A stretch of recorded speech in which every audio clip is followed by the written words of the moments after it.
Welcome, everybody, to Radicalized Truth Survives, episode 51. I am here with pro-democracy truth activist Jim Stewartson and High Fidelity. They are a pair of brave motherfuckers, but we are going to introduce you to the bravest mofo of all, Peter Yeah, Tatchell. So we hold stick no around. candles. Stick We around. hold no candles to the man who we're about to interview. Oh my God, it's so exciting. No So candles. exciting. He's amazing. So please stick around Absolutely for our incredible. interview with Peter Tatchell, whose new film was just produced about him by Sir Elton John, where he's interviewed by Sir Ian McKellen. And this is called Hating Peter Tatchell. It's 55 years of being on the front lines of human rights activism. And boy, I recommend everybody watch the film, watch our episode, and then run and watch that film. Okay, so let's go ahead and jump into Front Loaded, guys.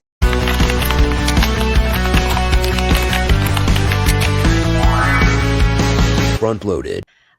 So we are very well aware that many of our friends and viewers are not allowed to publicly speak on behalf of social justice issues, pro-democracy activism and whatnot, but you do support and can support with, donations here and there. So we're going to get right into it. In the spirit of the holidays, you have an opportunity to decide whether or not you want fearless, independent, investigative journalism to live on, because we right here, what we do and what others like us do really are the front lines of democracy. And you have an opportunity to support Byline Supplement. I'm pushing this not just because I get to be a core part of the team, and how exciting is that I get to work with some of the best independent investigative journalists in the world. But right now they are actually at bylinesupplement.com asking people to go ahead and get a subscription. Right now it's 25% off. It's so cheap. It's a couple bucks a month, but you will be supporting the work of global pro-democracy journalists. So please consider doing that, because we're going to bring you 5 stories a week. I already got my first one in the can. If you are a subscriber, you'll be able to read that on, what's the 29th? Tuesday. Yeah. Monday, Tuesday. Yeah. Yeah. So Tuesday. Just in a couple days. So please, bylinesupplement.com. You'll find all the details there. All right. So now we realize with Sean Connor working behind the scenes on the show, RadPod has been very remiss at doing monthly Zooms, but we are going to resume the Zooms for our Patreons. So right here, we still have the opportunity for you guys to support the work we do. We're going to do the monthly Zooms, and Hi-Fi might actually get around to doing the newsletter. And if he doesn't, I suppose I will have to adopt that. But truthfully, from 5 to 20 to $100 a month, you can support the work that we do. I think the guests that we are getting, the high level guests we're getting is speaking for itself. So support our work if you can, and know that we're going to be doing our monthly Zooms. We will resume the Zoom. Yeah. What? You've been talking to my mother. I just got emotionally blackmailed on air. Oh my God. Oh, I didn't mean to, Hi-Fi. Wow. I didn't mean to. No, Hi-Fi's been busy. He's got a grip of kids. He works full time. He's producing this show. There's a lot going on. Speaking of a lot going on in Substacks, you have a Substack called HeidiCuda.substack.com. Thank you very much, Jim. We did have viewers asking about that. I appreciate you so much. Heidi Cuda. .substack.com. It's called Betty Dangerous. I'm absolutely loving this process. I have 123 subscribers already. I launched a couple of weeks ago. It's given me an opportunity to be sort of reflective on the journey that brought us here. So thank you for those who are supporting. And that's all I got for Front Loaded. 'Tis the season to support independent, fearless journalist activism. I got one too, by the way. Substack. Yes. Just little something. Yeah. Stewartson.substack.com. I got to say, Jim, every single time I have a free second, I read all of your Substacks because they're really informative and really unique. And I quote tweet as much of them as possible. And it's really fun because I feel like we sort of all up each other's games. We all bring a lot of knowledge. I don't do a radio interview without checking in with you guys, so it's lovely. And again, right now we are fighting on behalf of democracy as we are battling global authoritarianism. So right now we have the opportunity to think and write and speak for ourselves. So I'm going to keep Also, doing it. last thing on this. Twitter is turning into a neo-Nazi radicalization engine. My God. Straight up. Yeah. Oh yeah. So I'm not saying you should delete your account, Yeah. but be ready to have your defenses up if you're going to use Twitter. The reason I'm bringing that up is we are all going to need to find alternative places to communicate. Mm-hmm. I am recommending Mastodon. I have in the last few weeks I'm coming up on 2,000 followers, and there's actually a lot more engagement with the people with just 2,000 followers than I had on Twitter with 60. It's great. It's not the easiest experience in the world, but for God's sake, don't expose yourself to a bunch of neo-Nazi propaganda unless you're intentionally doing so, right? Well, it's interesting that you bring that up because, as you guys know, I block and I block and I block.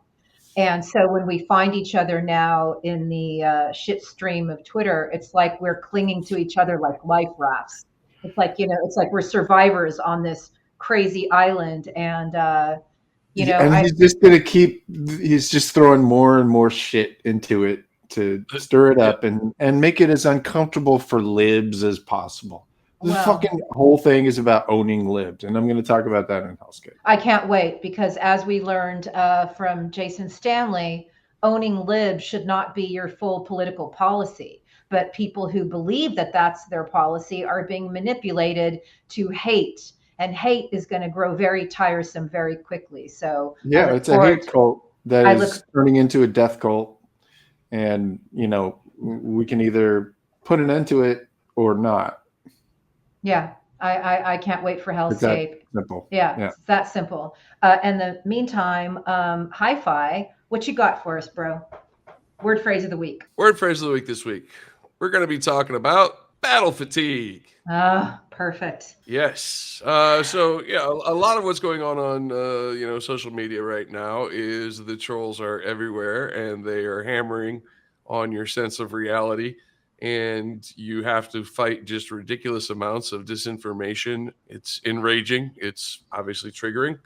And what they're hoping for is that you fall into a state of battle fatigue and allow them to continue their work uninterrupted. However, I chose this because our guest today has been doing this for 55 years and is still fighting the good fight. So don't let the battle fatigue get you down. Take a breather, recharge. At this point, I'd say leave Twitter altogether, but don't give up fighting for democracy and human rights. Yeah, I mean, listen, and Heidi, you should weigh in too, but I've been doing this shit for 850 days, something like that, straight, since August 2nd, 2020.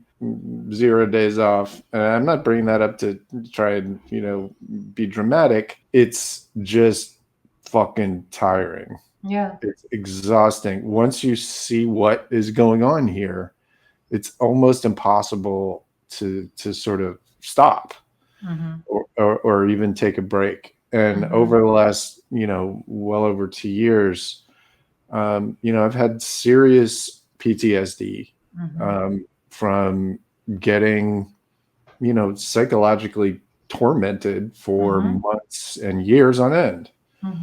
And it's real. It's not, you get a physical, mental, nervous system reaction to certain input, right? Because they've trained you to be afraid, to be angry. So one of my advantages is I've been through it. I've kind of seen it. It's very hard to phase me at this point. But unfortunately, getting to this of armor requires a lot of, deep pain, and I wouldn't recommend that. Yeah. Yeah. So, So don't do what I do. Take fucking breaks. Don't develop, disorders, because of it. It's not worth it. And I'm sorry for the cliche, which is cliche for a reason. It is a marathon. yes, that's right. That's right. So what I wanted to say, two things that I want to say to that is I had a distinct advantage when I pressed send on my first anti-Trump blog. And my advantage was that I had recently completed a screenplay about a real life heroine of the French resistance, who was an American actress in the 30s who fell in love with a French matinee idol, moved to Paris. War broke out, and she decided to stay in France, and she saved the lives of like 42 airmen. It's really an incredible story. But one of the things about this story is that as I read her memoirs, it just the days of war dragged on and on and on and on, and these years were long. So I knew it was going to be a long war. I also immediately aligned myself with lawyers who understood what was happening, and they said he's not going to get prosecuted until he's out of office. And so I steeled myself for the length of the war. And unfortunately, it's dragged on, even longer than I would have hoped. But here we are. And to stop fighting now would be to surrender to the creeps that are trying to destroy our world and humanity for our children and future generations. And that's not acceptable to me.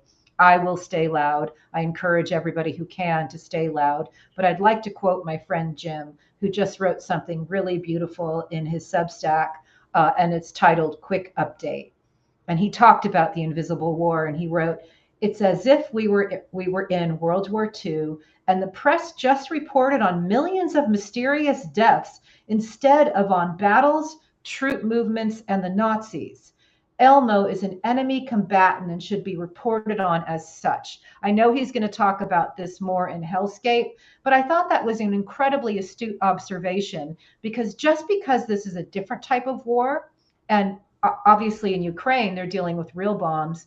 Here we are dealing with kinetic warfare in the form of the stochastic terrorism that leads to gun violence. But just because so much of this is invisible does not mean that there are not casualties. And we must, if we have to be the ones that report on it, so be it. But I wish that our corporate media members would join us. Alas, they apparently have no interest in reporting the facts of war.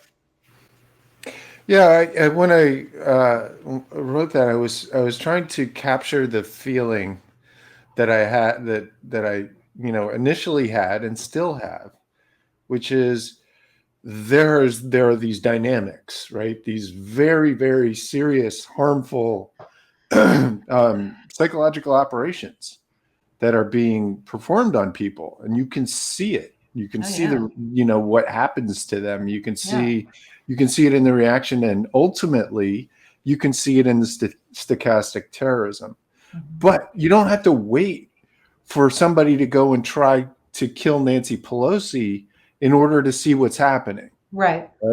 For 20 fucking months, I have been saying exactly, we're going to get David DePape. We're going to get millions of them if we don't put a stop to the propaganda and the psychological operations that are creating him.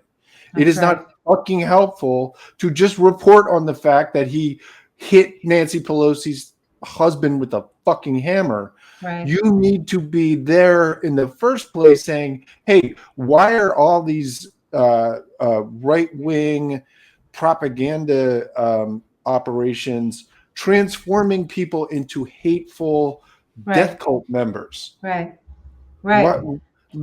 Talk about the fact that there are attacks that are causing people like that are creating these events of violence. If all you're doing is covering the event and you're not covering what caused it, you are not doing your fucking job. That's right. And guess what? We learned. Thank you, Jim. So thank you for coming to my TED Talk, and thank you for coming to Jim's TED Talk. We learned from Peter Tatchell that this is a malevolent political agenda.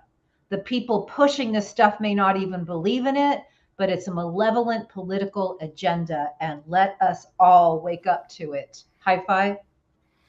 Allow me to explain. No, that will take too long. Allow me to sum up. Elon Musk is a fucking problem.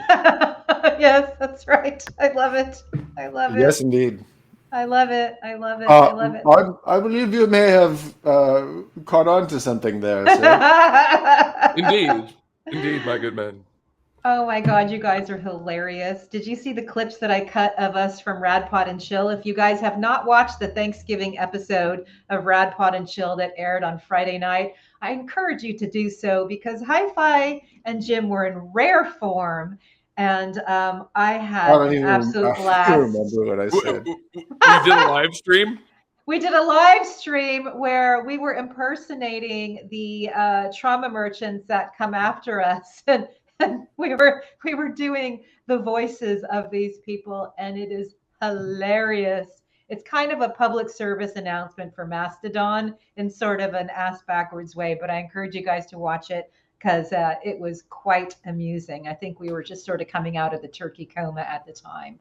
All right, let's jump into why it matters. I had duck for Thanksgiving. Okay, we're coming out of the various birds that we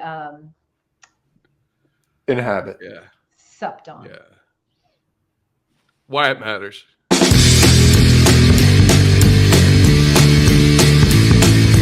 Why does it matter? Why does it matter? By High Fidelity. First story this week. Sports ball and scammers. Woohoo. Sports ball. Yes, Miami-Dade County. Sports ball. Miami-Dade County FTX Arena is looking to get out of its contract, which for the next 19 years allows the name of one of the biggest scams and disinformation operations I've seen in a hot minute in a unregulated financial market. Yes. Okay. Wow. Can I just do a quick explainer? No, go ahead. Well, okay. The one thing I was going to say is, how long until Los Angeles has to change crypto.com arena? I thought that's coming. That's coming. Matt Damon is gonna have some regret porn to look at later on when he looks at his commercials. But my favorite basketball player, Steph Curry, has a brother named Seth Curry. Did a commercial for FTX. Now, let me explain FTX real quick. This fucking guy, Sam Bankman-Fried, somehow convinced millions of people to give him money, right? To send it into some fucking website that he had set up that's an exchange where one fake kind of money gets exchanged for another fake kind of money. And then when you get tired of fake money, you trade in your fake money for real money, right? So he got people to give him $16 billion in actual money so that they could trade, they could gamble on fake money, right? But Sam also liked to gamble with fake money. So he had a different company called Alameda, right? And so he took the $16 billion from the people who wanted to gamble with money, but be able to get it back out for real money. He took their real money and gambled it on fake money. And then he lost. And then he didn't have any money left, any real money. He had a bunch of fake money that he couldn't turn into real money. So the people who wanted their real money couldn't get their fucking real money out. And then he went to the Bahamas and he's sitting around in his $100 million fucking mansion still. That is not just FTX, that is crypto in general. It is a fucking scam, always been a scam. It's not real. and was designed from the beginning to not only tank the economy, but destroy the fucking earth, because every single time you had to create one of these numbers out of fucking air, you actually have to burn a shitload of dinosaurs in order to do it. Which is, probably why the fossil fuel industry always loves this stuff, just like the fossil fuel industry just loves war. Hey, I got one word for you guys. Enron. Now so Enron also had a stadium. Was an energy trading company. Also had many sports ball stadiums named. And so Enron took a whole bunch of money of real money, turned it into fake energy trading money, lost all the bets, and then Bob's your uncle. Now, when that happened, it was the biggest financial collapse in history. A guy named John Jay took over as CEO of Enron. This is in the year 2000. By the way, on the opposing side, on the Enron side, as a lawyer, Sidney fucking Powell. That's how she got her. Excellent. She was on the Enron side. We need our own trivia board game, actually. So this guy, John Jay, took over Enron to liquidate it and give pennies on the dollar back to the investors who had, put money in. Guess who's the CEO of FTX? John Jay, CEO of fucking Enron. Wow. It's such a bad collapse. They went to the Enron guy. Go get the guy who liquidated Enron and bring him over here so we can get our couple pennies on the dollar. And that's what's happening. It just got such a chill. That was brilliant and more than I could have ever dreamed of. I just want to say that, does anybody know what Enron Field is named now? Because it's kind of hilarious. I don't know. Crypto.com Field. No. Bitcoin Field. Even better. Minute Maid Park. Minute Maid Park. Minute Maid Park. Minute Maid. Oh, that's okay. I like Minute Maid. Well, yeah. It's a little bit of a misogynistic name, come to think of it. Well, not to mention, we're going to talk to somebody who's been fighting on behalf of gay rights and human rights for a long time. And somehow, because I'm a child of the 70s and, of course, had to, endure the 80s, I think about Anita Bryant. Wasn't she shilling for an orange juice company, too? So there's probably something there that we'll have to investigate at some point. My God, Anita Bryant, man. Right. Yeah. I know. Trigger, content warning. Okay, so that was brilliant. Let's go on to the second why it matters. Second why it matters this week is the tax man leaketh. And what the heck do I mean by that? Well, it turns out H&R Block. Oh, no. Tax Act. Oh, no. And Tax Slayer. Oh, no. Are all sharing income data with Meta. No. Yes, that's right. Mark Zuckerberg has your taxes. No. This is terrible. Terrible. Yeah, so it turns out if you were doing your taxes on these websites, there is a little insert into the websites called the Meta Pixel that was basically taking data from that you entered into this website and sent it back. And of course, as we know, Meta does love their data for data science and micro-targeting and all that fun stuff. Wow. So, that's why it matters. That's a really serious story, but I do want to say something super silly. I think Hi-Fi's got a leaky theme going on because we had Justice Alito last week, and now the tax man leaketh.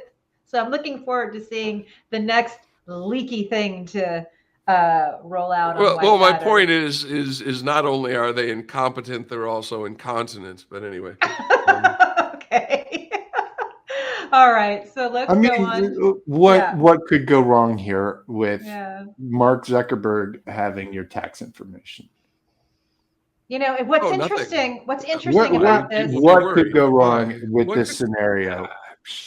So here's what's interesting, though. In a post-privacy world, we're still waiting to see Trump's taxes. That just seems so absurd to me. I swear to God, like, what the fuck is wrong with our system? How can we let this mango dipshit like skate for 50 fucking years? I don't get it. I know. Anyway, moving on. I know. Moving on. Well, okay, let's end with a little bit of good news this week. A little bit of good news this week is thanks to some of the work of some of our friends across the pond, Mr. Charles Creel, abhorrent trolls who encourage self-harm online are now going to face prosecution.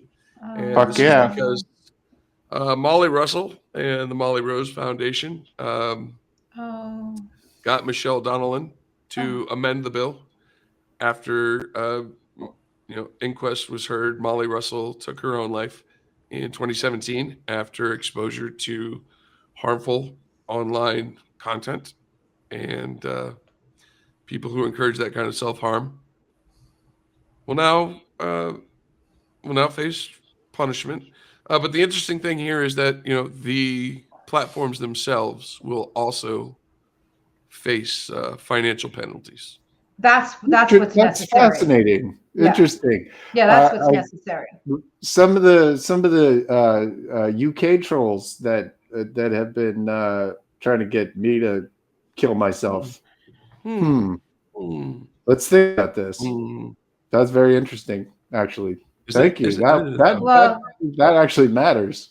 It does matter because punitive damages can entice lawyers to actually take up these cases. So that is very important. But I know you said it was good news, but seeing a beautiful young girl like that and realizing that she took her own life because of online, trauma merchants is just so incredibly tragic.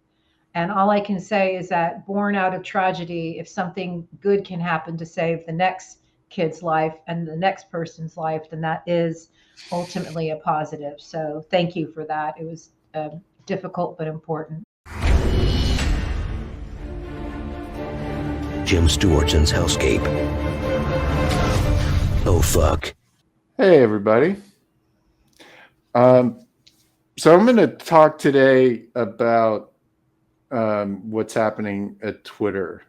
I want to do it in a very serious way. This is not about laughing at how crazy social media is getting. What Elon Musk is doing is an atrocity, honestly.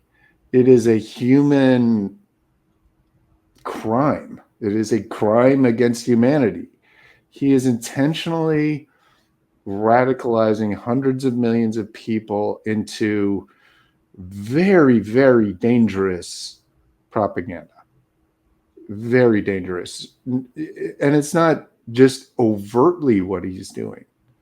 He's also signaling in a very, very serious way to actual Nazis. And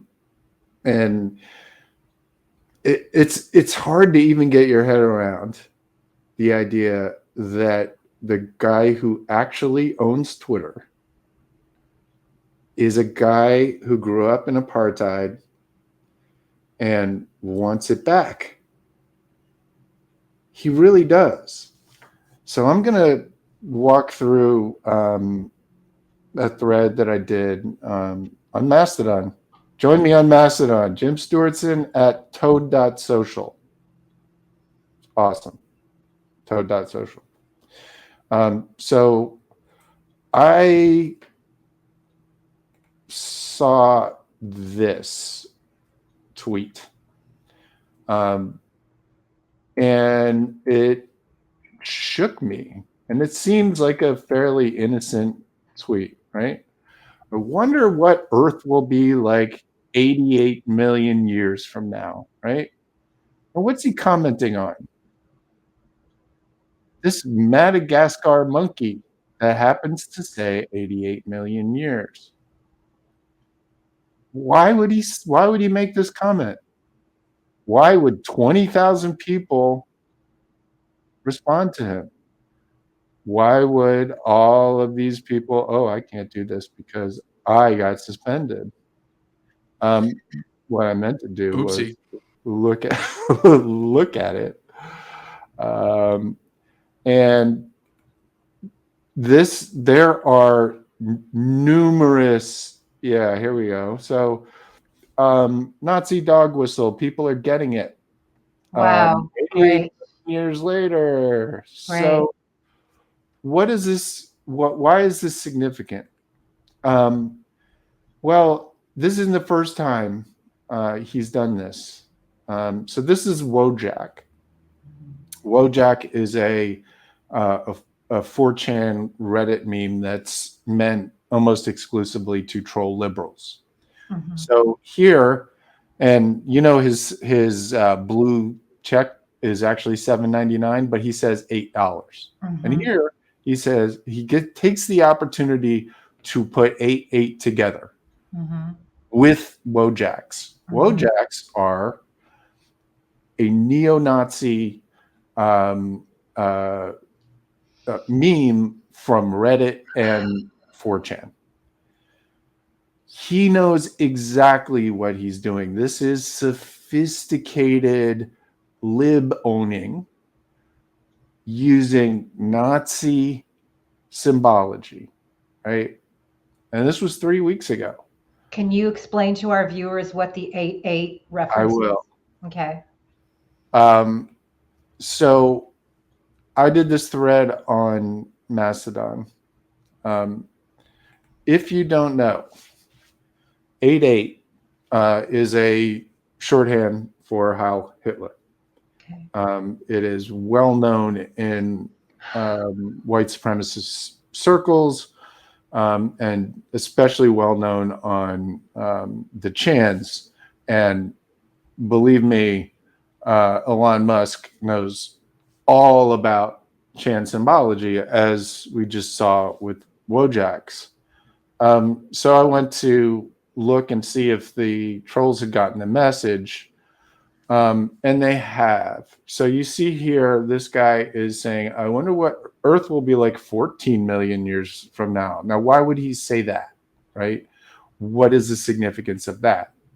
Well, 1488 is an even more common neo-Nazi signal, which adds to hiling of a genocidal monster.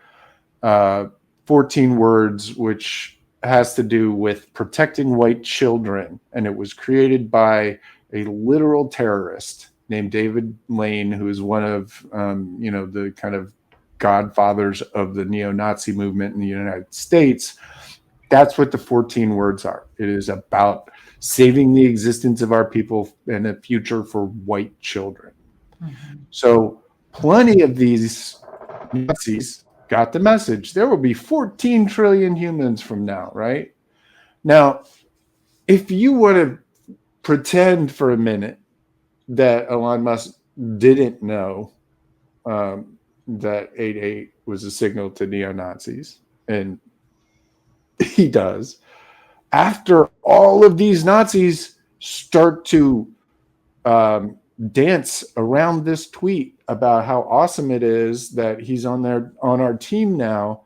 I mean, literally, he gets them, and I'll show you in a minute what that to them this means. Okay, Elon's on our side, actual fucking Nazis, and he knows it. He has 119 million followers. Who else has done this exact thing in the past? Jack fucking Posobiec. He, as I have said many times before, is a literal Nazi. And sorry, you can't see this very well, but constantly in the lead up to the 2016 election would use 1488 in many of his tweets. And if you don't know who Jack Posobiec is, he helped start MAGA 3X, which created Pizzagate, which helped steal the 2016 election, and QAnon, which has metastasized into a global fascist insurgency that has, our country destabilized and on the verge of collapse. Jim, can I ask you what his background was? What was he before he became notoriously known for Pizzagate and MAGA 3X? He was a Navy guy in SOPs. Okay, thank you. Although there is good evidence that he actually processed urine samples for a time, which actually makes a lot more sense to me. He was the piss boy, yes. Yes, the piss boy. Glad I asked. So part of the reason why this is so important, it's not just that he's radicalizing people, it's that we are getting pulled into the same modality as Weimar Germany. This exact kind of radicalization, exact kind of messaging, the same scapegoats, right? Jews, liberals, communists, homosexuals was also a huge part of the propaganda of the Nazis. They're just doing it again. And the fucking head of Twitter is ringleading it. I cannot express how fucked up that is. I mean, so fucked up that I made this logo for the man I call Elmo, because it's very hard for me to say his name. If you recall, he did 2 polls where he just he said, should I have Trump back on, and should I let all Nazis back on? And surprise, surprise, he won those Twitter polls, and then he said Vox Populi, Vox Dei, which means the voice of the people is the voice of God, which is extremely fascist in its own way. So I made him this logo to kind of combine these ideas. Also, there's this crazy shit going on right now. I don't know if you've seen it, but this company built this actual monument to the guy, where he's a goat, greatest of all time, sitting on a rocket with exhaust coming out of his ass. Somebody spent $1 million to build this so that Elmo would promote their fake money. Speaking of fake money. Wow. Right? This is I can't even think of a more fucked up, dictatorial, dangerous image than this. Dangerous. And look on the right. Look at the trends. What's trending? What has been trending for days? Nazis. Nick Fuentes, the head of the Groypers, one of the most dangerous propagandists on the planet, who is currently helping to run Ye's campaign and went to visit Donald Trump at Mar-a-Lago. Actual Nazi, Holocaust denying, wants the Jews to die, wants all gay people to be dead, wants black people to be dead, which is why it's so heart-wrenching to see what Ye is currently doing. This is what's going on Twitter. This is why I am so concerned about it. It's not just about who's suspended, who's not suspended, all this like social media bullshit. I don't care. What matters is that hundreds of millions of people are being exposed to this horrible shit. Now, of course, I got a bunch of reply guys like, oh, he's just talking about Madagascar. Bullshit. Elon Musk's entire marketing career has been about, slyly using numbers, right? Use the number 69 constantly, because he's, as I said here, a fully developed 4chan troll, not a fully functional adult. He bid $54.20 per share for Twitter because he thought 420 was funny. He is perfectly well aware of what 88 means. And there's just no doubt when you start looking at what they have to say. Where's the one? Here's the one. He is our guy. That's a Groyper. Yeah. Groypers are Nick Fuentes' cult. I would also note that the R guy is in the 4chan slashes, like a forum board. Yeah, right. Yes. So what, I'm going to wrap up here. What all of this means is not, it's a bummer that Twitter is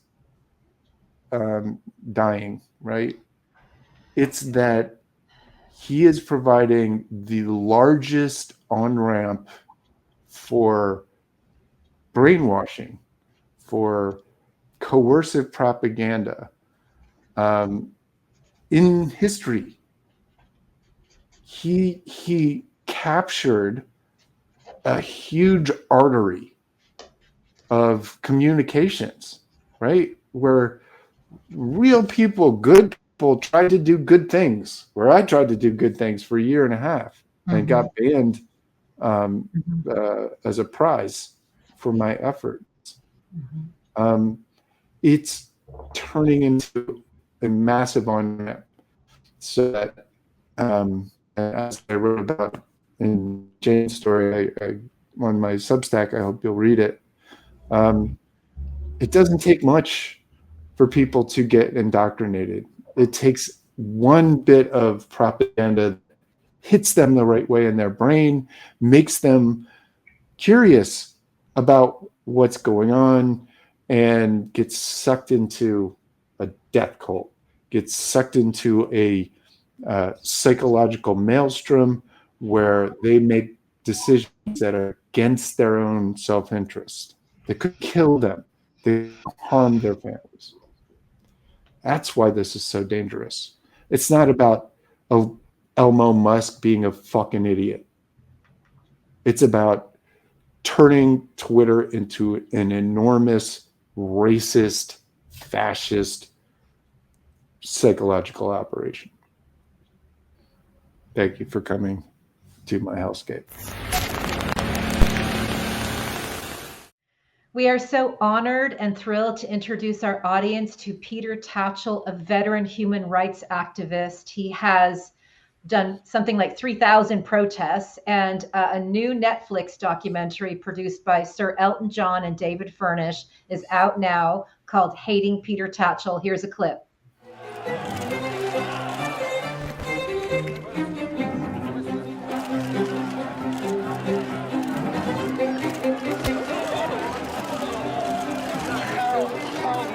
Punched and kicked by anti-gay protesters in Moscow today. Someone protect me, someone protect me. Before being arrested by police. Being targeted for violent attack comes with the territory. Ladies and gentlemen, Peter Tatchell. Stop homophobia in the Commonwealth. Peter Tatchell has devoted his life to crusading for homosexuals. When people in power won't show compassion, sometimes you have to up the ante. He writes the book on how to do a protest. Peter is a performance artist. I am trying to ensure the arrest of a torturer. He deserves recognition for his extraordinary contribution to the happiness of millions who've never heard of him. The whole gay community owes you because of your bravery and your courage. Gay activist Peter Tatchell refused to move on. Please. No, we are not moving away. Does Peter have an ego? Yes, you need an ego to perform. Can you shut up now, please? I'm not going to shut up. This is not a free and open debate. This is the most disliked man in Britain. from the early days. I thought Peter was a brave motherfucker. Let me be frank, I don't think Peter was always helping. If you let me finish. The church for 2,000 years have been saying we're sick and sinful and immoral and we're going to burn in hell. The Archbishop of Canterbury was interrupted today by a gay rights protest. Dr. Carey opposes lesbian and gay human rights. He's a bullying kind of chap trying to get his own way. Real men don't get insecure about gay men. Real men can cope with being scared by a few gay men. Hey, Peter Tatchell, I'll see you again, you pussy. What keeps me going is the knowledge that the homophobes who are against me want me to give up. Just like the suffragettes or the black civil rights movement in America, we have to get a bit angry and confrontational. We've tried to play by the rules, it hasn't worked, now we're going to break the rules.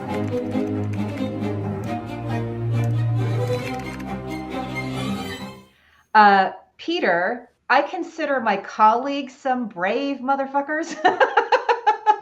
But that was a line that was used in your film, and clearly you are among the bravest people we've ever interviewed on this show. And I want to thank you, as the mother of a gay daughter, for all the work that you do on behalf of human rights. And I would love to just jump right in on your latest protest related to the World Cup. Can we just start right there and start with the present?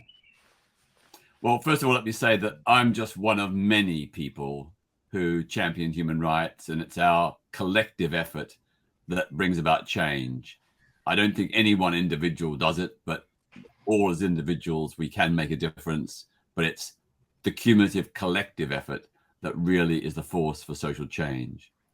In terms of my most recent high-profile protest in Qatar on the 25th October in the run-up to the World Cup. Some months ago, I was asked by human rights defenders inside Qatar to do a protest to get media coverage, to raise public awareness and generate debate about the human rights abuses in their country. These very brave defenders simply could not protest because the consequences would be so severe. They'd be facing a beating, torture, and possibly weeks or months in prison. So that's why they asked me to act. So I acted in support of their struggle. You know, I was not going to Qatar to tell people how to do things. I was going there to support their efforts inside the country to bring about change.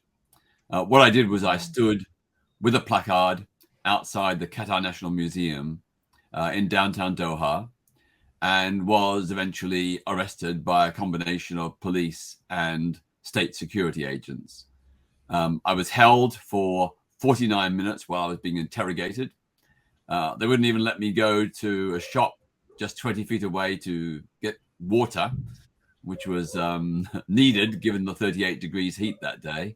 Wow. But eventually, they did release me and say that I could go, but I should go to the airport and get on my onward flight to Sydney, Australia. Wow. I think they only did that partly because I was white and a Westerner with a Western passport, partly because of the intervention of the British Embassy, but most importantly, because they didn't want negative, bad publicity in the run-up to the World Cup. If I'd been a Qatari person and done that protest, the result would have been very, very ugly. It's just incredible. And obviously, I'm sure you've been paying attention to what has been happening with people wearing rainbow flags and rainbow T-shirts. And can you comment on that? Because I grew up in San Francisco in the 70s. I grew up with my mother taking me to the gay parade like it was a family holiday every year. So I didn't realize really until watching your film, Hating Peter Tatchell, that I was privileged. And clearly that is not the case in many parts of the world. Well, you're absolutely right. The film, Hating Peter Tatchell on Netflix, it is just a snapshot of over 3,000 campaigns I've done over the last 55 years. Wow. I've been arrested 100 times. I've been subjected to over 300 violent assaults, not just by homophobes, but by supporters of tyrants like President Putin in Russia, President Mugabe in Zimbabwe, President Assad in Syria, and so on. But you know, by comparison to human rights defenders in many of these countries, I've got off lightly. In those countries and others like Saudi Arabia, people who speak out, who protest, often end up being in prison for a very long time, subjected to torture, and even sometimes killed. So, you know, what I've done has been risky on many occasions, but not nearly as risky as those very heroic defenders in other countries. And I think, you know, the way we make change is through people being willing to take risks to their lives, risks to their liberties. All the rights and freedoms we now enjoy in every country have come about through people standing up and saying, I'm not going to put up with this anymore. I want freedom. I want democracy. I want human rights. So my activism is in that long tradition. And, you know, I think my effort has been rather small and modest, but, you know, every little bit helps. It's amazing because it takes a certain kind of defiance. And you talk about at the age of 11, seeing an incident in Alabama that really changed the trajectory of your life. And can you speak to our viewers who are global about what an impact the Black struggle in America for freedom and civil rights had on you as an activist? Well, I grew up in Melbourne, Australia, thousands of miles away from Alabama in the United States. But I, at the age of 11, heard reports about the bombing of a black church where 4 young girls about my age were murdered by white racists. I was only 11 years old, but I understood immediately just how wrong that was. And that prompted my interest in and support for the Black civil rights movement in America. You know, I cheered them on from afar, but I also listened and learned from how they did activism. So later, when I became a human rights activist, at the age of 15 in 1967, I was adapting and, if you like, taking forward the ideas, the values, the methods of the Black civil rights movement and applying them to the struggles that faced me. So against the death penalty in Australia, against the abuse of Indigenous Black Australians, the Aboriginal peoples, and of course against Australia's involvement alongside America in the war in Vietnam.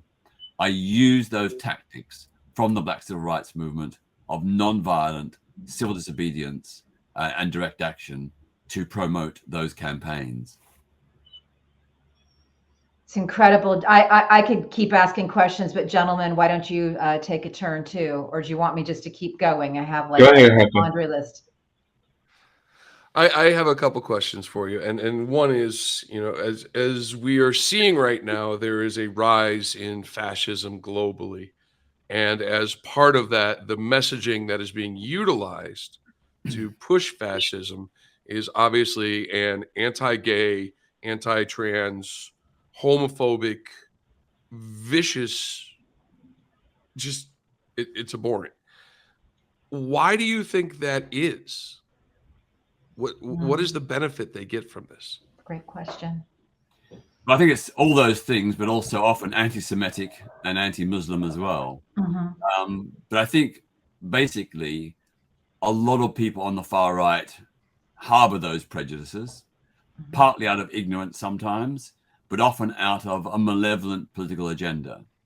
They are using hate and prejudice to whip up support for their reactionary agenda. So some of them may not even believe in homophobia, or, you know, they don't really care much about trans issues, but they see these as a means or an instrument to mobilize bigoted votes, to get people on their side. So it's very much a movement that appeals to ignorance and prejudice. It seeks to stir people's basest emotions in order to win political gain. Now, you know, the agenda long term for many of these movements is, of course, you know, a far right one, which would involve a form of quasi-fascism.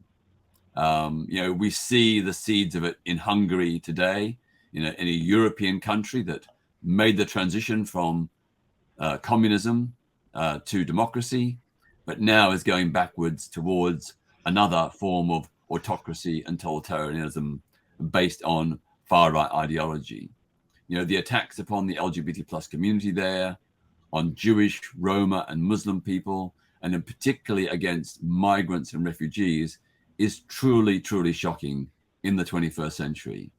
This is a shameful movement, all the more shameful because it's happening in a European country, which is a member of the European Union, and which is defying the European Union's own Charter of Fundamental Rights and Freedoms and being allowed to get away with it.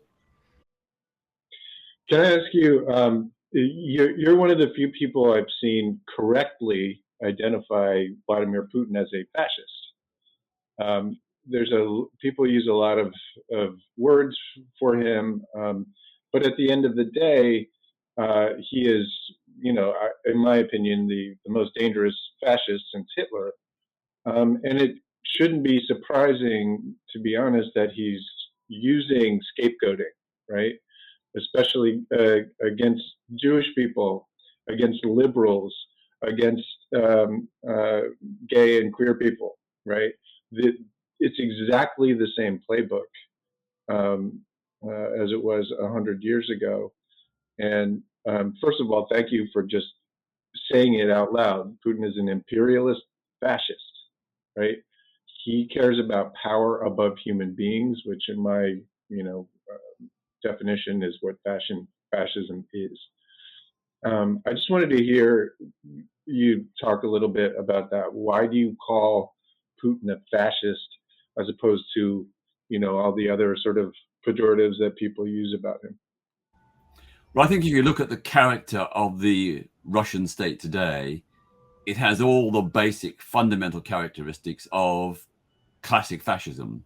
Not exactly the same, but the essence or the echoes are there definitely. So a quasi-police state, the suppression of freedom of expression, the right to strike, the right to protest, the increasing domination of the media by a handful of pro-regime acolytes, and the lack of any alternative point of view. And of course, a state security apparatus that has echoes of the Gestapo in Nazi Germany. Not as bad, not the consequences, there's no concentration camps, but the Gulag and prison system there in Russia is pretty severe. It's almost a form of concentration camp where often political prisoners are being held on trumped up charges. So for all those reasons, I think the term fascism is appropriate. And likewise, the characterization of the Russian state as imperialist is also very appropriate, not least because of the military action against Georgia, Crimea, and now Ukraine. But also, just look at the configuration of the Russian armed forces. For the last 20 years, they have increasingly been reconstructed around a long-range offensive capability. In the days of the Soviet Union, for all the faults and criticisms I would make, much of the Russian armed forces was defensive. Not all of it, but a lot of it was self-defensive. For the last 20 years or so, under Putin, there's been an expansion of offensive military capabilities, long-range aircraft, long-range naval fleets, and long-range missiles. That is, again, very, very similar to the way in which British and American imperialism operated, in decades past, or indeed still operate today. But, if you look at the way in which Russia is posturing military, it has very much echoes of the United States in the heyday of its imperialism in the 1960s, 70s, 80s, and 90s. Mm-hmm. Well, Putin is driven largely by Dugin and his philosophy of Eurasia, right? And Eurasia is explicitly the idea of Russia taking over all of Europe and all of Asia in an empire, with Moscow as the third Rome, under basically 17th century theocratic rule. Right? So I'm not sure it gets any more imperial than that. I think you're absolutely right. What Putin is seeking to do is to revive and expand the past Tsarist empire. Yeah. He's made that very, very clear. And, that is ought to be a cause for concern for everyone, particularly in Europe, but worldwide. And that is why the war in Ukraine is not just some local little, problem for Ukrainians. It's a problem for all of us in Europe and for people across the world. Russia has expansionist objectives, and that is classic imperialism. That's right. And I want to ask you a quick question, because after our viewers watch this episode, we're going to ensure they all watch your documentary on Netflix, Hating Peter Tatchell, because it's vital for anybody who cares about human rights and social justice. But what I was so profoundly moved by so much, but I was so profoundly moved by the honesty that you had when you went to Moscow, when you went to protest on behalf of gay rights in Moscow, because you showed fear. And obviously I look at you kind of like a veteran boxer who's taken a lot of punches, and those punches have caused, real physical harms. And so can you talk a little bit about kind of the reality and the fear and how you overcame it to actually show up and do something incredibly brave and very dangerous? Well, first, let me say that the film on Netflix, Hating Peter Tatchell, was not made by me. It was made by an independent film producer, but I did collaborate. And the reason I collaborated was because I wanted to show that social change is possible and give people tips and ideas on how to achieve it. Great. And if nothing else, I hope that seeing that film will inspire a new generation of change makers. That's what we need. We need new generations of people prepared to stand up and push for progressive social change. Right.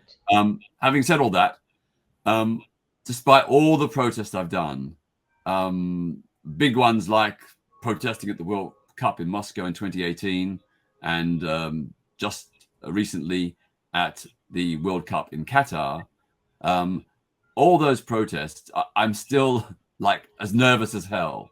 I'm shaking like a leaf. I've got a splitting headache from nervous tension. My stomach is churning over. I feel physically sick.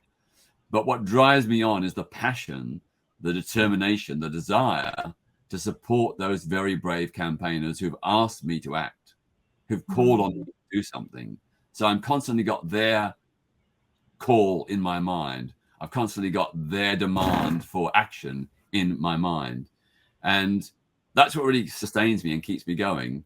But I've got to tell you, it's an awful experience. Partly the fear is not succeeding.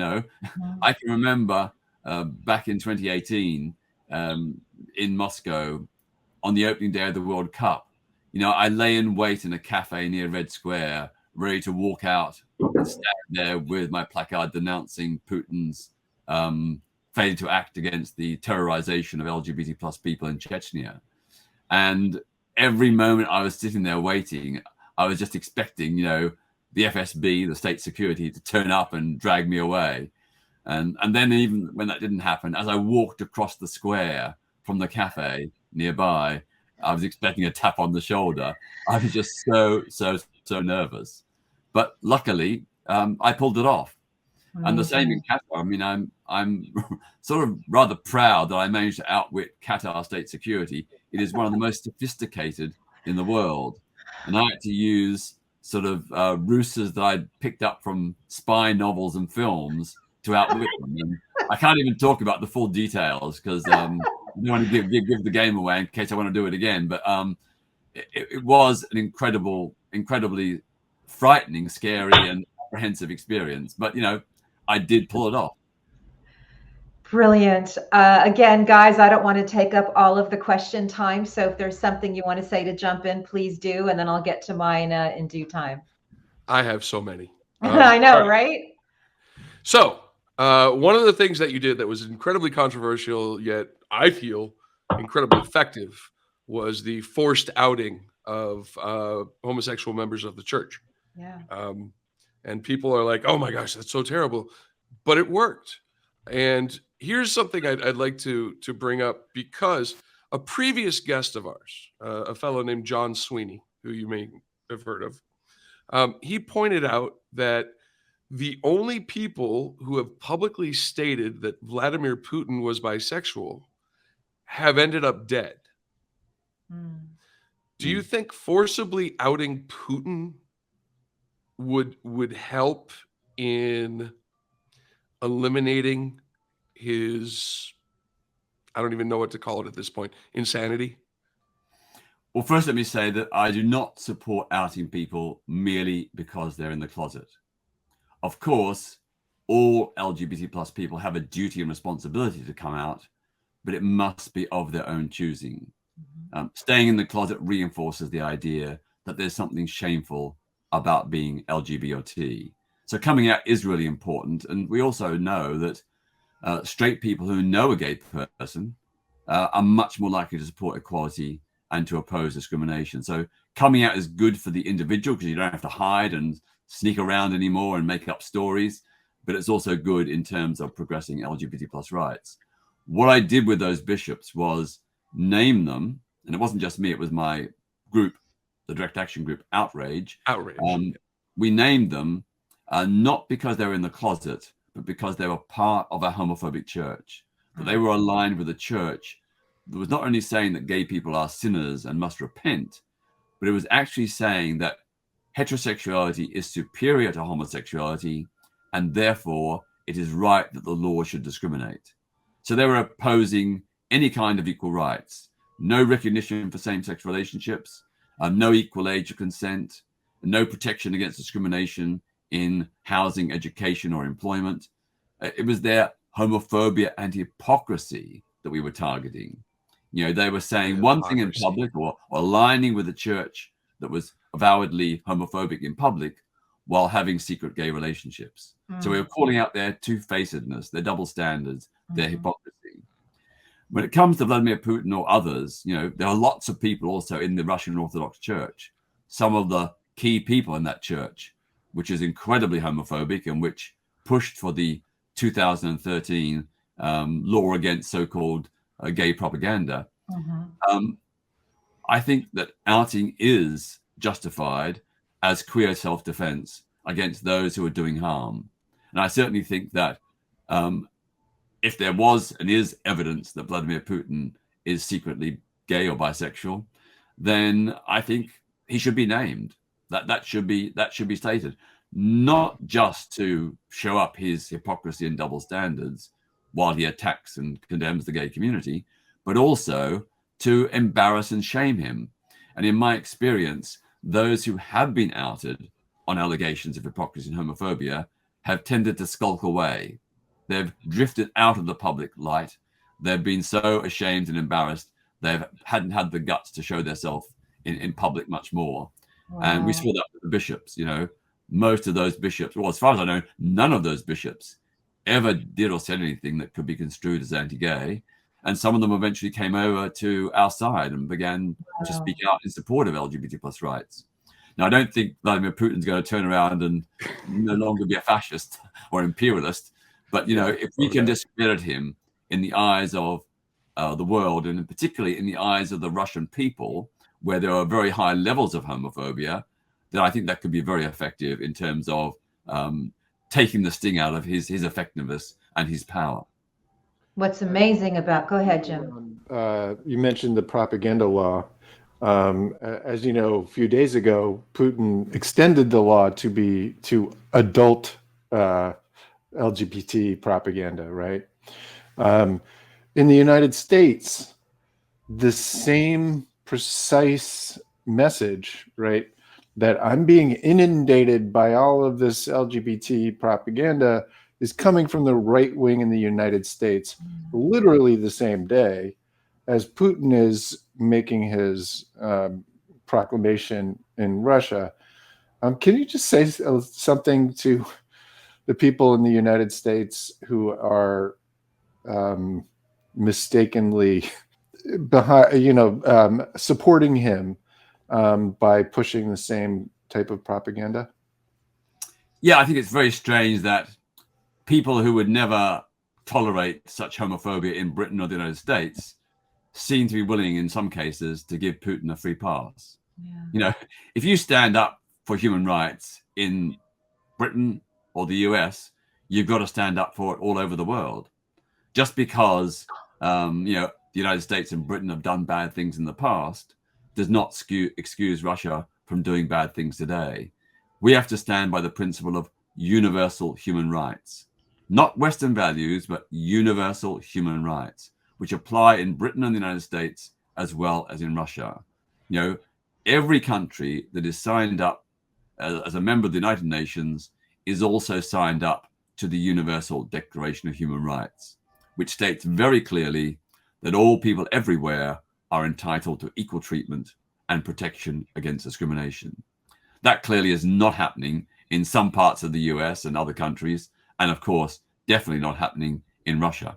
Well, it's interesting because about a decade ago, a study came out showing that the country that was most interested in searching online details about gay sex happened to be Russia. So it shows that repression does not, you know, extinguish anybody's internal desires. And I thought that was a very important note.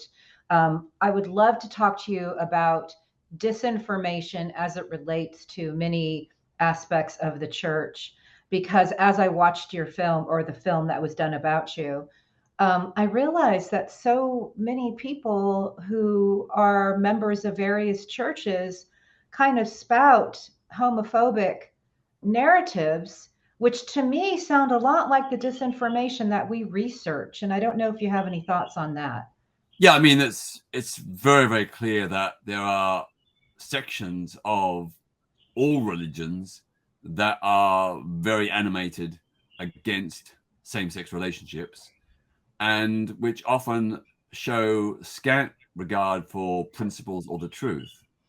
So you will see some of the right-wing American evangelicals will spread all kinds of sordid ideas about gay sex, that all gay men over 50 have to wear diapers because of anal sex. Mm-hmm.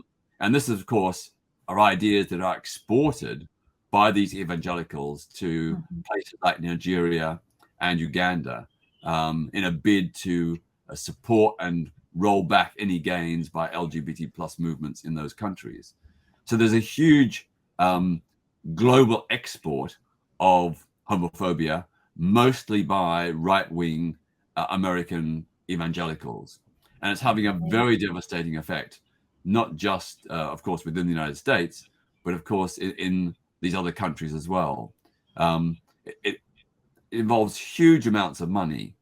The US evangelicals have poured millions of dollars into mostly African countries in a bid to prevent any repeal of their anti-gay laws and to stoke the fires of homophobia and discrimination.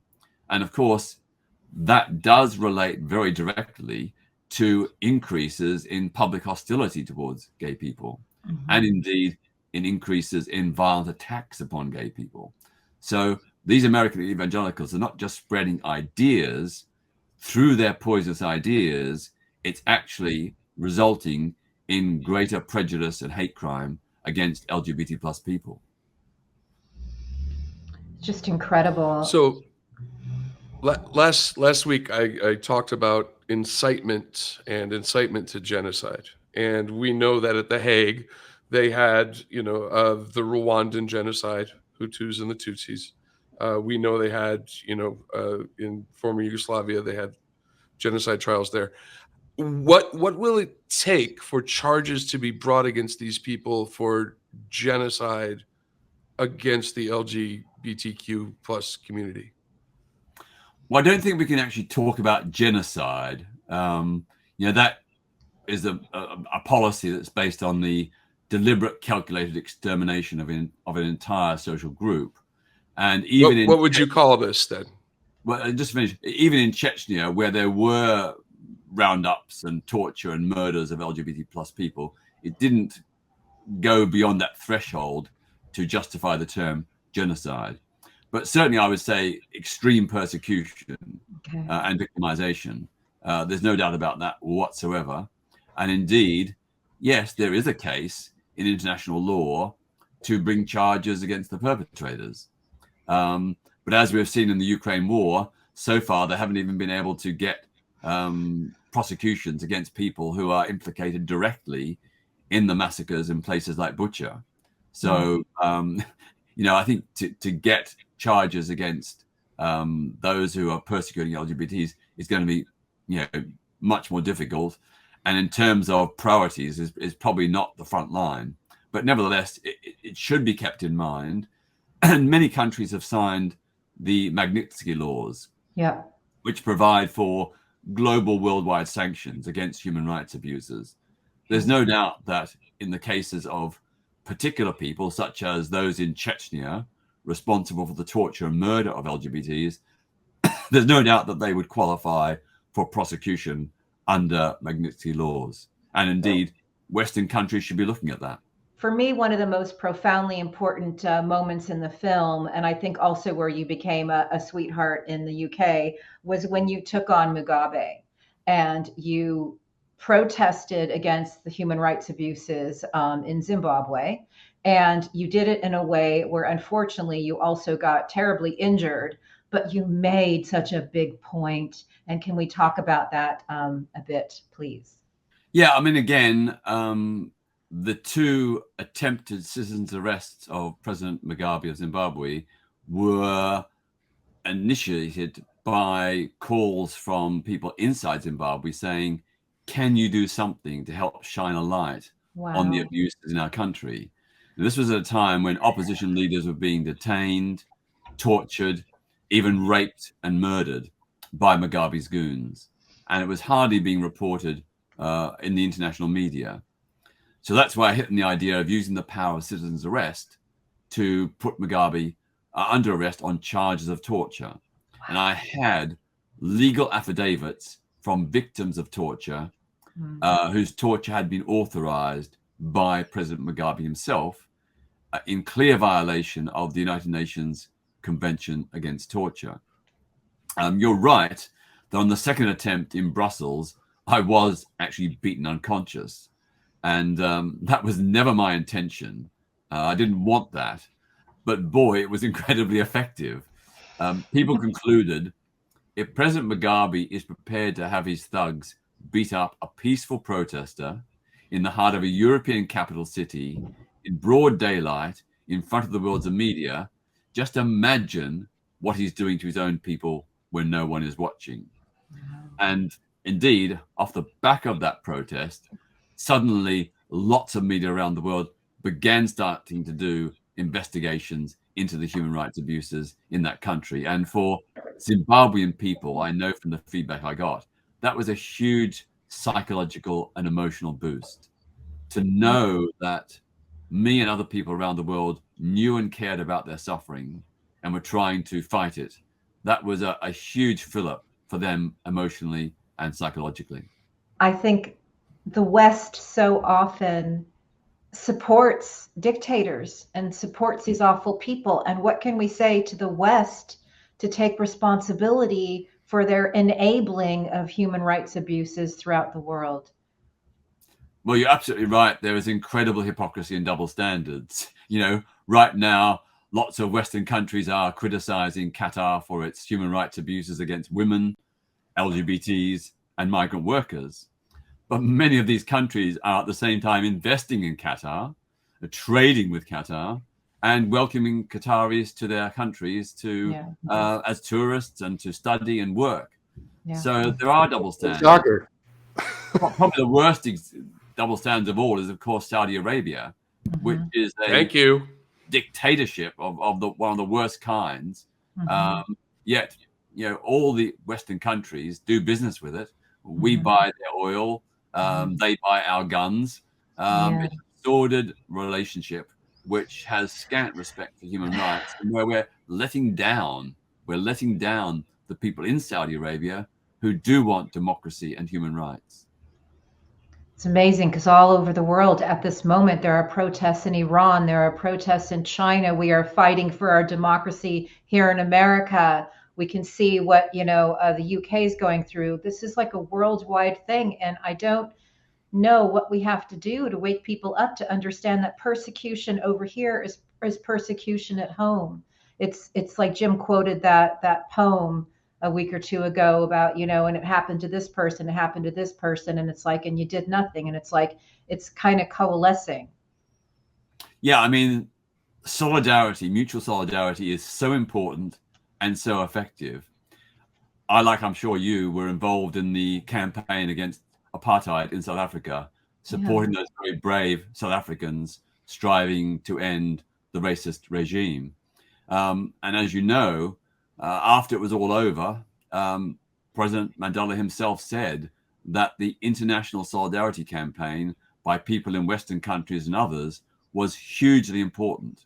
Of course, the key was the internal struggle by Black and white South Africans themselves, but the international solidarity was hugely important. It added to pressure on the racist regime, and it gave hope to those Africans and white supporters who were striving for change.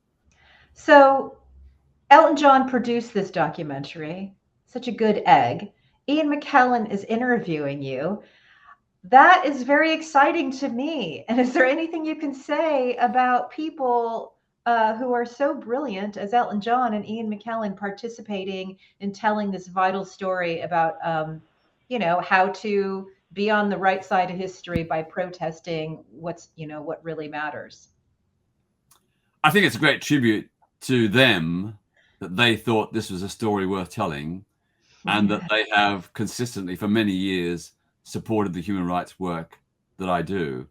I'm not perfect. I've got my faults and shortcomings, but overall, they think that what I'm doing is effective, that it gets results, and that it has massively helped to raise awareness, not just in Britain, but around the world, across a whole range of different human rights issues. So to have their support with this film was really a huge honor, a huge privilege. And of course, they could have just not done anything. They could have passed by, but they went out of their way to show support. And that's really fantastic. And it isn't just about supporting me. It's really about supporting the struggles that I'm trying to articulate and support.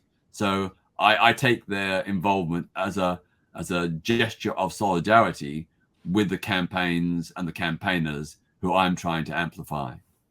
Beautiful. One thing that really inspired me is that I have a similar relationship with my mother, in that, I don't think she understands why I choose to do what I do. And there's a lot of struggle in this. And you on Adrian's show talked about some of the struggle, some of the financial burdens that you bear in order to do work that you feel is vital.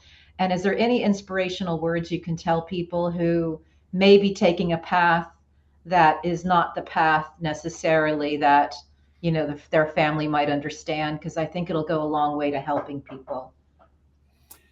Yeah, I think if I look back over my campaigning years, for 45 years, I did all this campaigning for much of the time, full-time, unpaid. I did all bits of research and journalism to live on a very modest salary, but I loved doing it.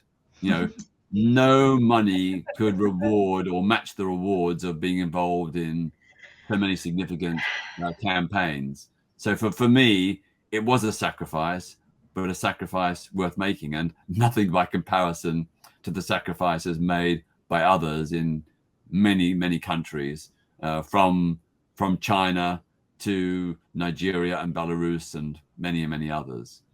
In terms of my own family, they were very hardcore evangelical Christians, Pentecostalists. For them, homosexuality is one of the worst possible sins. And initially, they had a really big struggle to come to terms with and accept who I was. But I've got to say that both my parents went on a journey where, through engaging with them, and it was often some very difficult conversations, engaging with them, they began to realize that, what I was doing was the right thing. It wasn't necessarily a thing that they would do or felt comfortable with. But I can remember my mother saying at one point, well, technically, yes, homosexuality is wrong because it said so in the Bible. But then she said, homophobia is also wrong. I support you challenging prejudice and discrimination. Wow.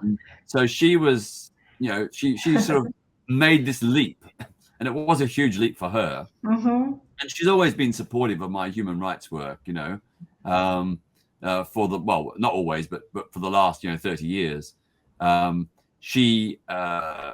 remember when I went into the pulpit of the Archbishop of Canterbury in 1998 and criticized his support for homophobic discrimination. It was televised all over the world, and she saw it without any warning and unprepared, and she initially was horrified.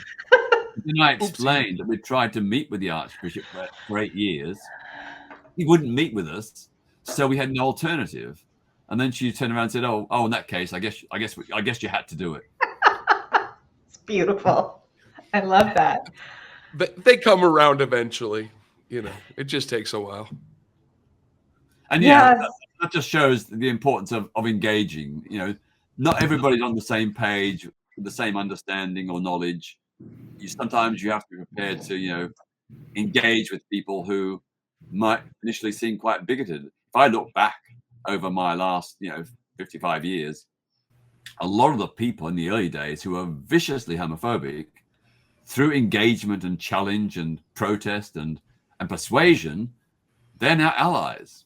And that's always, for me, the way to go. I don't believe in this idea that if you make a mistake or you say a bigoted thing that you should be cancelled forever. I think everybody should have the hope of forgiveness and redemption. And I'm so glad to know that a lot of very prominent church leaders and politicians here in Britain who were viciously homophobic, through that process of protest and engagement and challenge and persuasion, are now very strong allies. Well, we need more of that in the United States. Unfortunately, we've been sliding the wrong way over the last few years. Obviously, we made great strides in the United States for gay rights, and there is a huge backlash coming here. And I'm afraid that gay marriage, gay rights is going to be a target of our fascist Supreme Court. I just wanted to hear your thoughts about how can we provide a message to people to help understand that we are sliding back to a time that we really don't want to see again. I think the number one priority is just to explain, amplify, publicize the abuses that are going on, but do it in a way that explains the personal consequences for individuals. With all the protests I've done, I've always sought to back them up with examples of individuals who have suffered.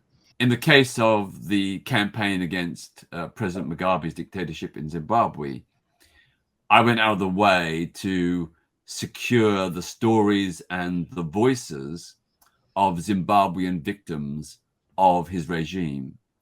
I can remember a particular woman from Zimbabwe who told the personal story of the torture and rape that she has suffered at the hands of his goons. That was televised on nearly all the major media in the UK, and it had an incredibly powerful effect because I was speaking about the principles, but she was speaking from the heart about her personal experience, and that really moved people. So I think that in the case of the US today, telling those stories of the harm done by this anti-LGBT plus backlash, in particular against trans people, that is, a very effective way to try and break through the ideological barriers that often people erect. And right now I'm looking at your your cupboard right there or your closet, and you have solidarity with Ukraine against Russian imperialism. Why do you have that up there? I just think that needs to be said. You know, Russia is an imperialist state. And for all of us who oppose imperialism, whether it be British imperialism, US imperialism, or any other imperialism, we need to call out Russia for what it is. You know, it is an imperialist state, and the people of Ukraine are fighting for their right to self-determination in the same way that the people of Vietnam fought for their right to self-determination in the 1960s and 70s. Hi-Fi, do you have one last question? So the last question I have is, you and some people on this show they share a trait of having a patriarchal authoritarian upbringing. Mm-hmm. Do you feel that in some way that upbringing, as strenuous as it was, helped mold the steel that is in your spine? Well, certainly, you know, I'm a humanist and an atheist. I don't believe in religion anymore, but I would say that my Christian upbringing did influence me in my early days in terms of ideas like I am my brother and sister's keeper, the parable of the Good Samaritan, love thy neighbor as thyself. I was much more attracted, even from an early age, at that dimension of Christianity rather than the dimension of don't drink, don't smoke, don't have sex. And I think, you know, obviously I've adapted those ideas. I don't no longer hold the religious dimension, but I've adapted and pursued those ideas. And remember, my mother always told me from a Christian perspective, never follow the crowd. Don't go along with what everybody else is doing. Think for yourself and do what is right. She really instilled that into me, the idea of taking personal responsibility. But she, of course, meant it in a religious sense. But I interpret it more widely.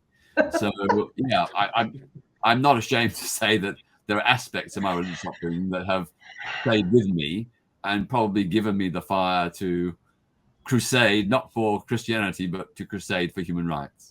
Just thank you so much. What a beautiful last question and answer to end this on. Thank you so very much for your time, for the work that you do.